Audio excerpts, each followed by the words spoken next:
Yes, Moses and Aaron return to Pharaoh. Aaron throws down the staff and it turns into a snake. So Pharaoh summons his magicians, and they too throw down their staves and turn them into snakes. Aaron's snake swallows up the snakes of the magicians. Still, Pharaoh is unimpressed. He hardens his heart for the first time of many. All right, what is going on here? This is spiritual warfare. When God does something great, Satan pushes back. These magicians unwittingly are in league with Satan. They are up to here in the occult. When God gave Pharaoh a clear sign of his power, Satan helped the magicians imitate it to confuse Pharaoh and confuse the people. As a general rule, Satan likes to imitate what God does in order to confuse people. That's one way he operates. Especially when it comes to the blatantly supernatural. God speaks to us through Bible reading, prayer, holy friends, any number of ways. Satan speaks to us through psychics, Ouija boards, and superstitions. God gives us the communion of saints. Satan gives us seances and necromancy. God gives us signs and wonders. Satan gives witchcraft and spells. Now, these two ends, they're usually not that difficult to tell apart. God's miracles heal. They inspire.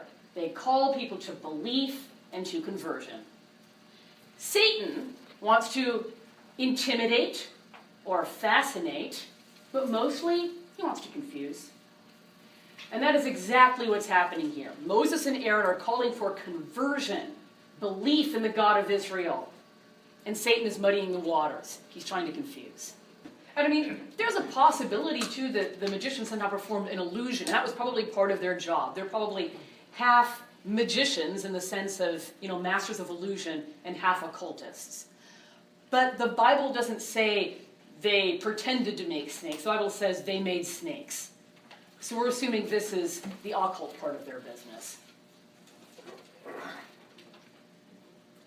So, after Pharaoh has been warned twice now, God brings on the first plague.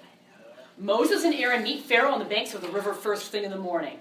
Moses warns Pharaoh, "Know that the Lord is God." Aaron takes the staff, strikes the Nile River, and turns it to blood. Now, if Pharaoh had stopped to think, he might have remembered that the Nile over the years had claimed the blood of countless Hebrew baby boys. If Moses had stopped to think, he might have considered that this God of Israel was showing his power over the God of the Nile, the lifeblood of Egypt. But none of that even seems to come to mind. Instead, Pharaoh asks his magicians if they can turn water red too, and why, yes, of course we can. So Pharaoh rests secure in his own mind that the God of Israel cannot possibly be more powerful than the gods of Egypt. Then Pharaoh went into his house and did not even lay this to his heart. Stupid trick, water will be fine in a week. In the meantime, the dismayed people of Egypt are digging wells around their homes, trying to find some fresh water to drink. Even the containers of water in their homes turned to blood. Thus begins the 10 plagues. God brings judgment on Pharaoh and the Egyptians for their violence and oppression against the Hebrews.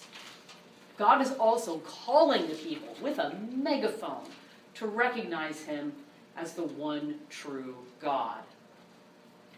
If you think about this before, God spoke to Abraham, to Isaac, to Jacob, to Joseph.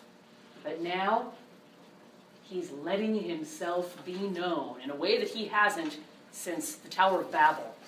God is calling on Pharaoh to let his people go.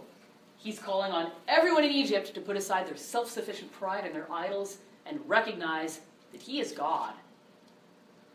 The 10 plagues are the Nile turning to blood, frogs, gnats, flies, the death of livestock, boils, a fiery hailstorm, locusts, 3 days of darkness, and the death of the firstborn.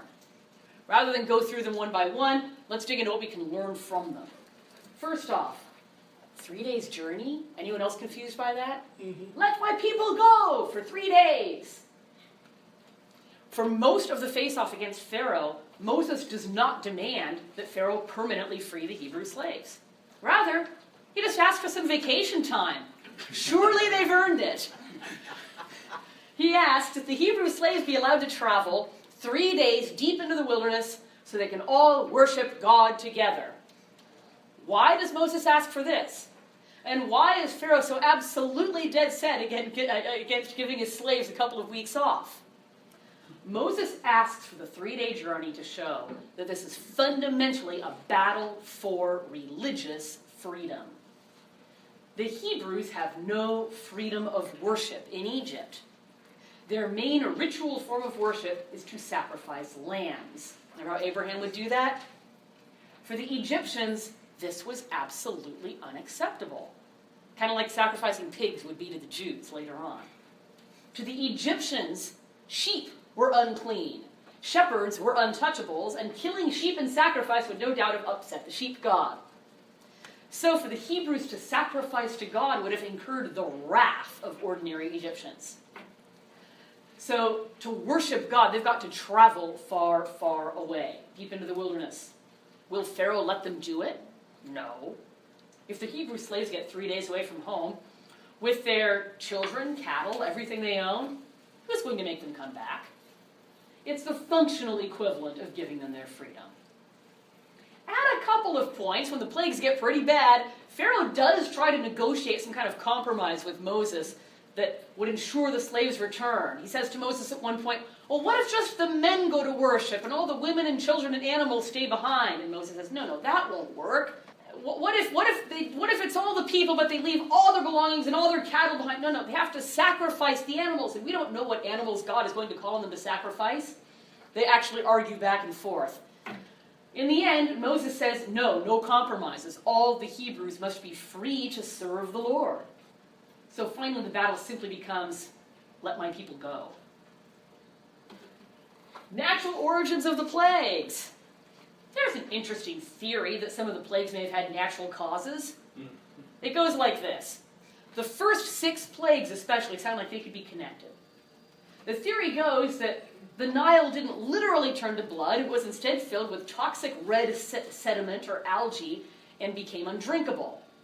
Then all the fish died, and all the frogs came up out of the water, plague number 2. Then the piles of stinking dead fish and frogs led to swarms of gnats and flies, plagues number 3 and 4. The flies spread disease, leading to the death of livestock and boils on the people, plagues number 5 and 6. The chain of events kind of ends there. There's no way, shape, or form that boils can lead to a fiery hailstorm. While it's interesting to think about, and while it is possible that some of the plagues had natural causes, the plagues as a whole are presented as being supernatural. The Bible doesn't really leave us with a, maybe these were all just a coincidence option. No. How else does the water in every Egyptian drinking vessel turn to blood? What kind of plague targets only firstborn children? Rather, God wants the people to recognize that the plagues are supernatural. Everything represented a god? Yes, absolutely.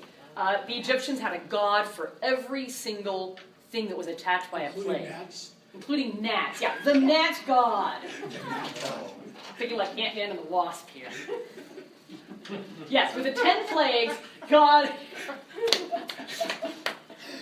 is showing his dominance over the gods of Egypt. Yeah, the Egyptians had a god of the Nile named Happy. The happy god.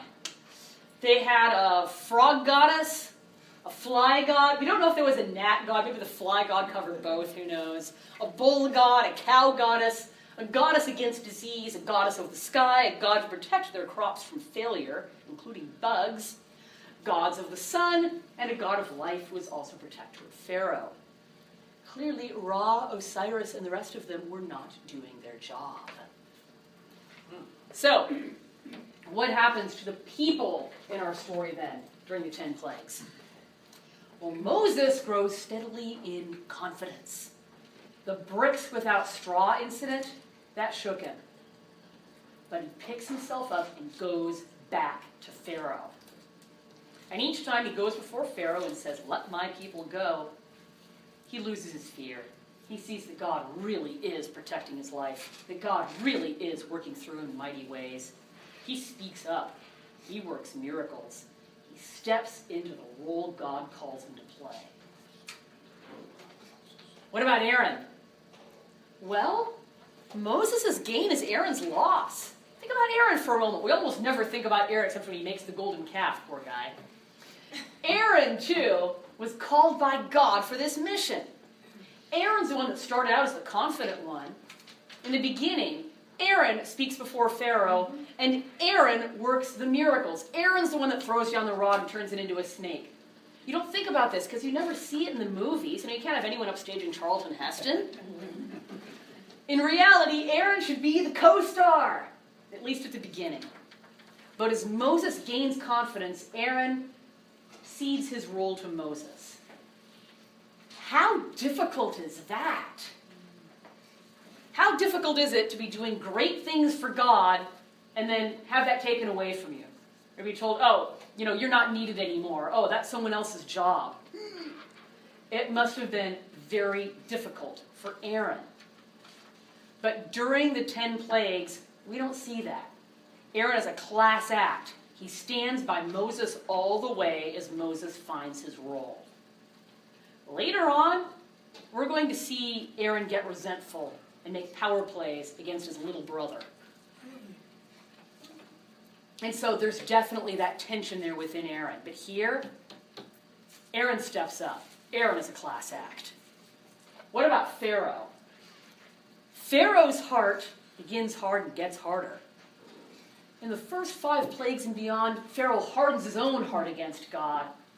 But starting with the 6th plague, the text begins to say that God hardens Pharaoh's heart. Everyone always wants to know, what does this mean? How can God do evil? How can God harden Pharaoh's heart? Well, the divine hardening seems to be a response to Pharaoh's own choice. Pharaoh's extreme and repeated stubbornness. The book of Romans describes a sad point of extreme human sinfulness where God, the all-knowing, eventually stops knocking at the human heart where he is unwanted. He withdraws his grace and he leaves the sinner to follow the evil desires of his heart. That's where Pharaoh seems to be. By the 8th plague, Pharaoh's advisors are astonished at his stubborn refusal to bend to reality. They tell Pharaoh, let these people go. Do you not understand that Egypt is in ruins? But Pharaoh is extraordinarily prideful. And in the end, God lets him have his way. God gives him over to his pride.